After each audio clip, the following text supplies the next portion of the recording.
Hi guys, welcome back to my channel FS news TV. Next వీక్లో ఏ movies ఓటీటీలో వస్తాయో చూద్దాం. కన్నడ స్టార్ హీరో రక్షిత్ శెట్టి, రుక్మిణి వసంత్ జంటగా నటించిన సప్తసాగరాలు దాటి సైట్ బి త్వరలో ఓటీటీలో రిలీజ్ కానుంది. ఈ విషయాన్ని రక్షిత్ శెట్టి ట్విట్టర్లో వెల్లడించారు. సైట్ బి త్వరలో అమెజాన్ ప్రైమ్లో స్ట్రీమింగ్ అవుతోంది. విడుదల తేదీని త్వరలో ప్రకటిస్తాం అని ఆయన ట్వీట్ చేశారు. ఇప్పటికే రిలీజ్ అయిన సైట్ ఏకు మంచి రెస్పాన్స్ రాగా ఓటీటీలో సీక్వెల్ను కూడా చూసేందుకు ఫ్యాన్స్ ఎదురుచూస్తున్నారు. Next, Bollywood star hero Ranbir Kapoor, director Sandeep Reddy Vanga కాంబోలో వచ్చిన యానిమల్ సినిమా బ్లాక్ బస్టర్గా నిలిచింది. తాజాగా ఈ మూవీ ఓటీటీలో రిలీజ్ అప్డేట్ వచ్చింది. ఈ నెల 26న నెట్ఫ్లిక్స్లో రిలీజ్ కానున్నట్లు తెలుస్తోంది.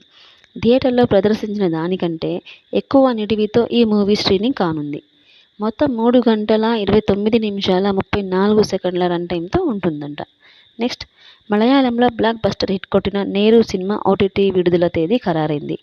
ఈ నెల 23 నుంచి తెలుగు, తమిళం, మలయాళం, కన్నడ, హిందీ భాషల్లో హాట్స్టార్లో స్ట్రీమింగ్ కానుంది. మోహన్ లాల్ నటించిన ఈ సినిమా డిసెంబర్ 21న విడుదలై 80 కోట్లకు పైగా కలెక్షన్లు సాధించింది. నెక్స్ట్, శంకర్ దర్శకత్వంలో కమల్ హాసన్ నటిస్తున్న ఇండియన్ 2 సినిమా ఓటీటీ హక్కులను నెట్ఫ్లిక్స్ దక్కించుకుంది.